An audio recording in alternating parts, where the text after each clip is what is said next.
మీనరాశి వారికి ఎలా ఉండబోతుందో ఈ వీడియోలో సవివరంగా సంపూర్ణంగా తెలుసుకుందాం. మీనరాశిలో ఏ నక్షత్రాలు వస్తాయనగా ఉత్తరాభాద్ర నక్షత్రంలోని 4 పాదాలు, రేవతి నక్షత్రంలోని 4 పాదాలు, పూర్వాభాద్ర నక్షత్రంలోని చివరి పాదం కలిపితే మీనరాశి అవ్వడం జరుగుతుంది. చాలామందికి పుట్టినటువంటి కాల సమయంలో డేటా బర్త్లు లేనటువంటి వారికి పేరు యొక్క మొదటి అక్షరాన్ని అనుసరిస్తూ ఆ రాశిని తెలుసుకునే ప్రయత్నం చేద్దాం. ది, దుమ్, షం, జా, ధా, దే, దో, చా, చి అక్షరాల వారందరూ మీనరాశి జాతకులే. మీనరాశి అధిపతి దేవగురు బృహస్పతి. వీరికి ఏళ్లనాటి శని సంచార స్థితి జరుగుతున్న విషయం తెలిసినటువంటిదే. రాశిలోనే ఏడాది తర్వాత శుక్ర భగవానుడు రాహుతో కలిసి సంచారం చేయడం వలన బంగారు ఆభరణాలు, ల్యాప్టాప్లు, మెయిల్స్, మెసేజ్లు, ఓటీపీలు ఎంతో జాగ్రత్తగా పెట్టుకోగలగాలి. లేకపోతే నీ చుట్టూ ఉండబడిన వారే వాటిని తస్కరించబడే పరిస్థితి అధికంగా ఉంటుంది. తస్మాత్ జాగ్రత్త.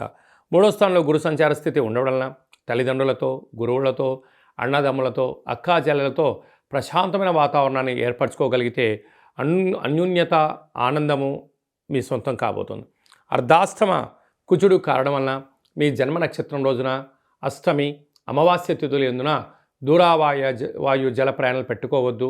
ఆవేశానికి దూరంగా ఉండండి. యంత్రాలతో, ఆయుధాలతో తస్మాత్ జాగ్రత్త. 7వ స్థానంలో కేతు సంచార స్థితి ఉండడం వలన ప్రతి విషయాన్ని మీరు క్షుణ్ణంగా తెలుసుకోండి, చదవండి, వ్రాయండి. ఆ తర్వాత మీరు మాట్లాడే ప్రయత్నం చేయగలిగినట్లయితే రాబోయే కాలంలో భవిష్యత్తుకు మీరే దిక్సూచి అయ్యే పరిస్థితి చాలా అధికంగా ఉంటుంది. వ్యయంలో త్రిగ్రహ కూటమి. ఆత్మకారకుడు, ఆరోగ్యకారకుడు రవి, బుద్ధికారకుడు బుధుడు, ఆయుకారకుడు శని భగవానుడు ఉండడం వలన విశేషమైనటువంటి ఆనందం, ఆరోగ్యం మీ సొంతం కాబోతోంది. కాకపోతే వ్యయంలో ఉండడం వలన అనారోగ్యము, వాహన ప్రమాదాలు పొంచి ఉన్నాయి. ఈ వీడియో మీరు చూస్తున్నారు అన్నట్లయితే మీరు మహాదేవుడికి శివరాత్రి రోజున అభిషేకం చేసే సమయం ఆసన్నమైందని చెప్పి గుర్తు పెట్టుకోగలగాలి.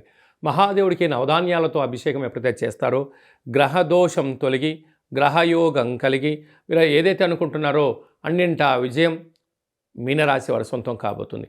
కాకపోతే దయచేసి తొందరపాటు నిర్ణయాలకు ఇది సరైన సమయం కాదు. ఎందుకనగా వ్యయంలో 3 గ్రహాలు సంచారం చేయడం వల్ల అధికమైన ఖర్చులు పొంచి ఉన్నాయి. ఇలాంటి కాల సమయంలో మీరు ఒత్తిడికి గురవడం, సతమతం అవ్వడం, అనేక రకాలుగా ఇబ్బందికి వెళ్ళడం, మాట దొరలడం, మాట అనిపించుకునే పరిస్థితి ఉంటుంది.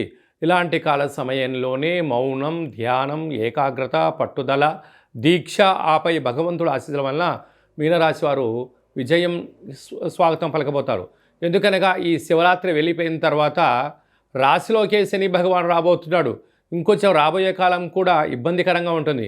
అన్నిటికన్నా ఆరోగ్యాన్ని చూసుకోగలగాలి, మానసిక ప్రశాంతత, లేకపోతే దీర్ఘకాలికమైన వ్యాధులు మీనరాశి వారి చుట్టూ తిరిగే పరిస్థితి ఉంటుంది. సాఫ్ట్వేర్ రంగం వారు, హార్డ్వేర్ రంగం వారు, స్వయం వృత్తులు, సేవా రంగాలు, ఆహార ఉత్పత్తులు, ఎక్స్పోర్ట్స్ అండ్ ఇంపోర్ట్స్ బిజినెస్ చేసేటువంటి వారు, వస్త్ర వ్యాపారస్తులు, బంగారు వ్యాపారం చేసే వారందరికీ కూడా చాలా ఓపిక, పట్టుదల, సహనం అవసరమని చెప్పి గుర్తుపెట్టుకోగలగాలి.